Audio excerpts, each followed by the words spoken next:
Welcome to my channel. आज हमारा topic है ग्लाइकोलाइसिस। लेकिन अगर आपने अभी तक हमारे चैनल को सब्सक्राइब नहीं किया तो चैनल को सब्सक्राइब करें, वीडियोस को लाइक करें, कमेंट करें और अपने दोस्तों के साथ शेयर करें। तो आज हमारा टॉपिक है ग्लाइकोलाइसिस। हम देखते हैं कि ग्लाइकोलाइसिस क्या होती है, ये हमारे बॉडी के अंदर कैसे प्रोसेस करती है।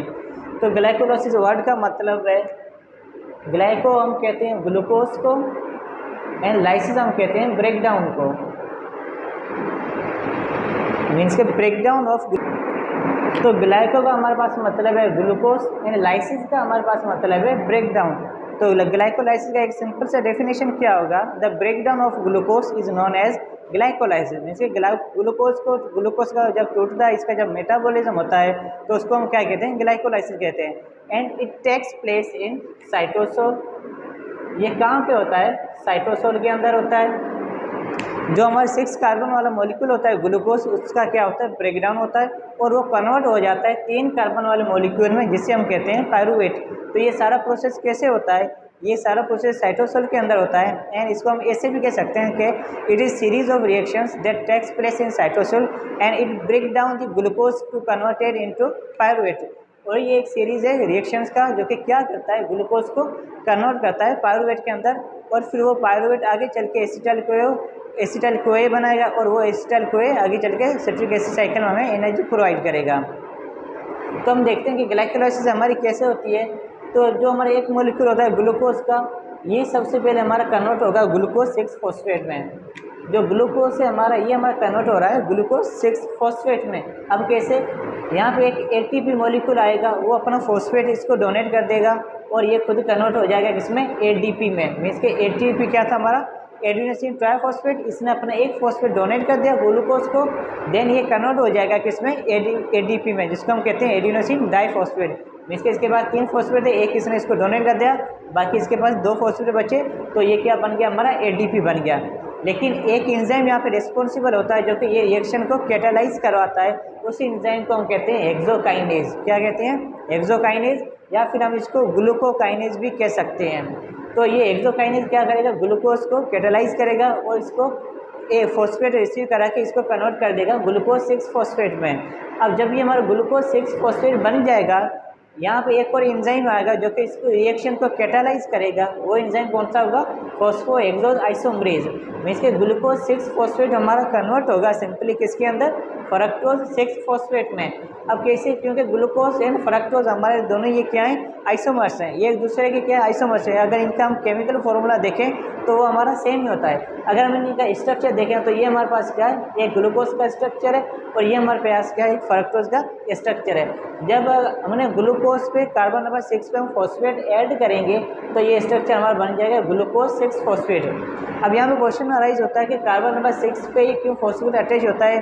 क्योंकि कार्बन नंबर 6 जो इसकी जो साइड चेन होती है वो फ्री होती है, जिसकी वजह से यहाँ पे फॉस्फेट अटैच होता है और यही स्ट्रक्चर हमारा कन्वर्ट होगा फ्रक्टोज में। अगर हम फ्रक्टोज का कार्बन नंबर 6 देखें तो उसका भी साइड चेन फ्री होता है, जिसकी वजह से यहाँ पे भी फॉस्फेट अटैच होगा।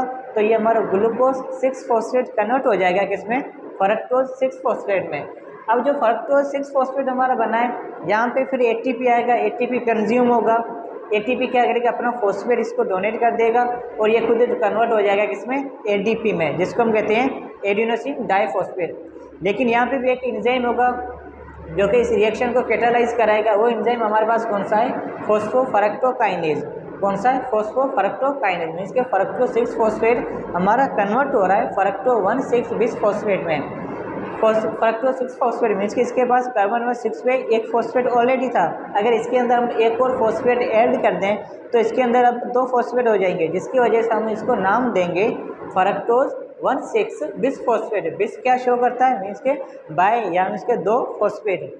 अब जो 6 इसके अंदर जो एक और फॉस्फेट अटैच होगा वो कहाँ पे होगा, कार्बन नंबर 1 पे होगा। यहाँ पे क्या होता है, कार्बन नंबर 1 होता है फ्रक्टोज में। तो इसकी साइड चेन के साथ क्या अटैच होगा, एक फॉस्फेट अटैच होगा, जिसकी वजह से ये हमारा जो फ्रक्टोज 6 फॉस्फेट था ये कन्वर्ट हो जाएगा फ्रक्टोज 1,6 बिस फॉस्फेट में। और जो एंजाइम इस रिएक्शन को कैटालाइज करवाता है उस एंजाइम को हम कहते हैं फॉस्फोफरक्टोकाइनेज। अब जो हमारा फ्रक्टोज 1,6 बिस फॉस्फेट बनाए, अब ये आगे चल के हमारा ब्रेक डाउन होगा दो मॉलिक्यूल्स में या दो पार्ट्स में एक एंजाइम की मदद से, जिसे हम कहते हैं अल्डोलेज। मीन्स कि अल्डोलेज क्या करेगा, फ्रक्टोज 1,6 बिसफॉस्फेट को कन्वर्ट कर देगा दो कंपाउंड्स में, जिसे हम कहते हैं dihydroxy acetone phosphate and ग्लाइसर aldehyde 3 phosphate. ये दोनों कहाँ से बने हैं, फ्रक्टोज 1,6 बिसफॉस्फेट से बने हैं with the help of enzyme known as aldolase. तो अल्डोलेज ने क्या किया, फ्रक्टोज 1,6 बिसफॉस्फेट को कन्वर्ट किया है दो कंपाउंड्स में। एक हमारे पास डाईहाइड्रोक्सी एसीटोन फॉस्फेट है, सेकंड हमारे पास ग्लाइसर एल्डिहाइड 3 फॉस्फेट है। अगर इनका हम देखें तो ये भी हमारा 3 कार्बन वाला कंपाउंड है एंड ये भी हमारा 3 कार्बन वाला ही कंपाउंड है। तो अगर इनका केमिकल फॉर्मूला सेम है तो ये एक दूसरे से क्या होंगे, आइसोमर होंगे और ये एक दूसरे के साथ कंबाइन हो जाएंगे एक एंजाइम की मदद से, जिसे हम कहते हैं ट्रायोज फॉस्फेट आइसोमरेज।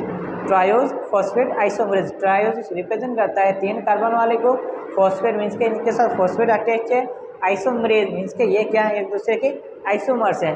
तो जो डाईहाइड्रोक्सी एसीटोन फॉस्फेट ये हमारा अब कंबाइन हो जाएगा किसके साथ, ग्लाइसर एल्डिहाइड 3 फॉस्फेट के साथ। तो अब यहाँ से जो भी हमारे मॉलिक्यूल्स बनेंगे वो दो मॉलिक्यूल्स बनेंगे, क्योंकि जो डाईहाइड्रोक्सी एसीटोन है ये हमारा अटैच हुआ है इसके साथ। तो यहाँ से जो भी हमारे प्रोडक्ट बनेंगे वो दो प्रोडक्ट हमारे बनेंगे। तो ये हमारा जो स्टेज था इसको हम कहते हैं क्लीवेज स्टेज। इस स्टेज को हम कहते हैं क्लीवेज स्टेज या स्प्लिटिंग स्टेज, क्योंकि यहाँ पे ब्रेक डाउन हुई है। किसकी ब्रेक डाउन हुई है, फ्रक्टोज 1,6 बिसफॉस्फेट की। तो अब हम यहाँ पे देखते हैं कि जो ग्लाइसर एल्डिहाइड 3 फॉस्फेट हमारा बना है, अब यहाँ पे एक और एंजाइम आएगा जिसको हम कैसे कहते हैं ग्लाइसर एल्डिहाइड 3 फॉस्फेट डिहाइड्रोजिनेज। मीन्स कि ये एंजाइम क्या करेगा, यहाँ पे डिहाइड्रोजिनेज करवाएगा, यहाँ से हाइड्रोजन एटम रिलीज हो जाएंगे और उन हाइड्रोजन को रिलीज करने के लिए, रिसीव करने के लिए NAD आएगा। लेकिन हमारे पास जब जो भी प्रोडक्ट बनेंगे दो प्रोडक्ट बनेंगे, तो 2 NAD मॉलिक्यूल आएंगे और वो रिड्यूस्ड हो जाएंगे किसमें, 2 NADH प्लस H में, और 2 इनऑर्गेनिक फॉस्फेट इस रिएक्शन के अंदर ऐड होंगे, जिसकी वजह से ग्लाइसर एल्डिहाइड 3 फॉस्फेट हमारा कन्वर्ट हो जाएगा अब 1,3 बिसफॉस्फोग्लाइसरेट में। मीन्स के कार्बन नंबर 1 पे भी अब क्या अटैच हो जाएगा, फॉस्फेट ग्रुप अटैच हो जाएगा, जिसकी वजह से हम इसको कहेंगे 1,3 बिसफॉस्फोग्लाइसरेट में। और इस एंजाइम ने इस रिएक्शन को कैटालाइज करवाया है। अब 1,3 बिसफॉस्फोग्लाइसरेट, अब यहाँ से क्या होगा, अब यहाँ से जो भी हमारे रिएक्शंस होंगे उनमें हमारा एनर्जी जनरेट होगा। क्या होगा, एनर्जी हमारा प्रोड्यूस होगा in the form of ATP and NADH। तो अब यहाँ पे 2 ATP के मॉलिक्यूल आएंगे और वो ATP फॉस्फेट को रिसीव करके वो कन्वर्ट हो जाएंगे ATP में। इसके 2 ATP के मॉलिक्यूल आए, एडिनोसिन डाइफॉस्फेट, उन्होंने फॉस्फेट को रिसीव किया और ये खुद कन्वर्ट हो गए किसमें, 2 ATP में। एक एंजाइम इस रिएक्शन को कैटालाइज करवाता है, उसको हम कहते हैं फॉस्फोग्लाइसरेट काइनेज। उसको हम कहते हैं फॉस्फोग्लाइसरेट काइनेज। इसने क्या किया, इस रिएक्शन को कैटालाइज करवाया। तो जो कार्बन नंबर 1 पे फॉस्फेट था वो यहाँ से रिलीज हो गया, बचा कार्बन नंबर 3 पे फॉस्फेट। तो इस वजह से इस स्ट्रक्चर को हमने नाम दिया 3 फॉस्फोग्लाइसरेट।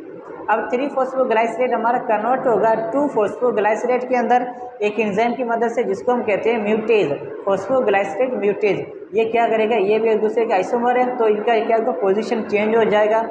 तो 2 फॉस्फोग्लाइसरेट, अब यहाँ से हमारा क्या होगा, इनोलेशन होगी। क्या होगी यहाँ पे हमारी इनोलेशन, जिसको हम कहते हैं रिमूवल ऑफ वाटर। मीन्स कि यहाँ से हमारे 2 वाटर मॉलिक्यूल रिमूव होंगे और रिमूव करवाने के लिए एक एंजाइम आएगा, रिस्पॉन्सिबल होगा, उसको हम कहते हैं इनोलेज। इनोलेज मीन्स कि एक ऐसा एंजाइम होता है जो कि क्या करवाता है, इनोलेशन करवाता है। और इनोलेशन किसे कहते हैं, simply removal of water molecule. तो अगर 2 फॉस्फोग्लाइसरेट से हम वाटर मॉलिक्यूल रिलीज कर दें, रिमूव कर दें, तो हमारे पास फाइनल क्या बचेगा, फॉस्फोइनोल पाइरुवेट ही बचेगा हमारे पास।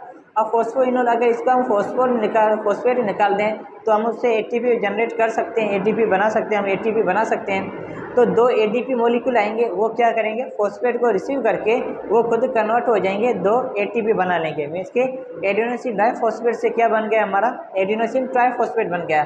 अगर यहाँ से हम फॉस्फेट को रिमूव कर दें तो जो फाइनल स्ट्रक्चर हमारा बचेगा वो क्या बचेगा, पाइरुवेट बचेगा। वो कितने पाइरुवेट मॉलिक्यूल हमें मिलेंगे, 2 पाइरुवेट के मॉलिक्यूल हमें मिलेंगे, क्योंकि एक हमारे ग्लाइसर एल्डिहाइड 3 फॉस्फेट का था एंड दूसरा डाईहाइड्रोक्सी एसीटोन फॉस्फेट की जो रिएक्शन की जो सीरीज चली थी वहाँ से हमें मिलेगा। तो ये सारा कुछ था हमारे ग्लाइकोलाइसिस। अगर हम इसको देखें तो इस ग्लाइकोलाइसिस को हमने 3 स्टेज में या 3 स्टेज में हमने इसको डिवाइड किया। तो जो इनिशियल स्टेज है यहाँ से यहाँ तक, इसको हम कहते हैं energy consuming stage. Energy consuming stage means कि ये जो हमारा स्टेज ये क्या करता है, एनर्जी को कंज्यूम करता है। अब अगर हम यहाँ पे देखें ग्लूकोज कन्वर्ट हुआ था ग्लूकोज 6 फॉस्फेट में, तो यहाँ पे एटीपी कन्वर्ट हुआ था एडीपी में। अगर हम इसको भी देखें तो यहाँ पे एटीपी कन्वर्ट हो रहा है एडीपी में। तो मीन्स कि ये ऐसे स्टेज हैं जो कि एनर्जी को कंज्यूम कर रहे हैं। और उसके बाद हमारा ये स्टेज शुरू होता है जिसको हम कहते हैं स्प्लिटिंग स्टेज, स्प्लिटिंग स्टेज या क्लीवेज स्टेज। मीन्स कि यहाँ पे क्या हो रही है, क्लीवेज हो रही है, ब्रेक डाउन हो रही है। फ्रक्टोज 1,6 बिसफॉस्फेट हमारा ब्रेक हो रहा है 2 पार्ट्स में। और सेकंड जो थर्ड हमारी ये स्टेज है इसको हम कहते हैं एनर्जी प्रोड्यूसिंग स्टेज, इसको हम कहते हैं एनर्जी प्रोड्यूसिंग स्टेज। क्योंकि यहाँ पे हमारी क्या हो रही है, एनर्जी प्रोड्यूस हो रही है, यहाँ पे हमारी एनर्जी जनरेट हो रही है। अगर हम यहाँ पे देखें तो एडीपी से हमारा एटीपी बन रहा है, 2 एटीपी मॉलिक्यूल, और यहाँ पे भी हमारे एडीपी से एटीपी बन रहा है, और हमारे एनएडीएच मॉलिक्यूल भी बन रहे हैं जो आगे चल के इलेक्ट्रॉन ट्रांसपोर्ट चेन में हमें एनर्जी या एटीपी हमें बना के देंगे। तो अगर हम इसका एनर्जी जनरेशन देखें, if you see it's energy generation, तो हमें यहाँ से मीन्स के कितनी एनर्जी हमारी ग्लाइकोलाइसिस के अंदर जनरेट होती है। तो अगर हम देखें यहाँ पे 2 हमारे एटीपी मॉलिक्यूल बन रहे हैं और 2 ये एटीपी मॉलिक्यूल, तो मीन्स के हम सिंपली कहेंगे कि हमारे 4 एटीपी मॉलिक्यूल बनते हैं यहाँ पे। और एनएडीएच मॉलिक्यूल कितने हैं हमारे, 2 एनएडीएच मॉलिक्यूल्स हैं। कितने मॉलिक्यूल हैं, 2 एनएडीएच। अगर एक एनएडीएच हमें 3 एटीपी प्रोवाइड करता है तो 2 एनएडीएच हमें कितने एटीपी प्रोवाइड करेंगे, 6 एटीपी प्रोवाइड करेंगे। तो मीन्स के मतलब क्या होगा, हमारा 10 एटीपी हमें यहाँ पे मिलेगी ग्लाइकोलाइसिस के अंदर। मीन्स की ग्लाइकोलाइसिस जो कि हमारी एनर्जी जनरेट करने के लिए होती है, वहाँ पे हमें 10 एटीपी मिलती है। लेकिन अगर हम यहाँ पे देखें तो यहाँ पे जब ग्लाइकोलाइसिस शुरू हुई थी तो वहाँ पे हमारे 2 एटीपी के मॉलिक्यूल कंज्यूम हुए थे या यूटिलाइज हुए थे। एक यहाँ पे हमारा एटीपी यूटिलाइज हुआ था एंड सेकंड यहाँ पे हमारा एटीपी यूटिलाइज हुआ था। तो 2 ये एटीपी हम माइनस कर देंगे, 10 में से अगर हम 2 माइनस कर दें तो एट द एंड हमारे पास 8 एटीपी बचते हैं। तो इसके ग्लाइकोलाइसिस के अंदर हमें कितनी एटीपी मिलती है, 8 एटीपी मिलती है। और ग्लाइकोलाइसिस खुद होती कहाँ है, ये साइटोसोल में होती है। तो ये सिंपली हमारा क्या था, ग्लाइकोलाइसिस था।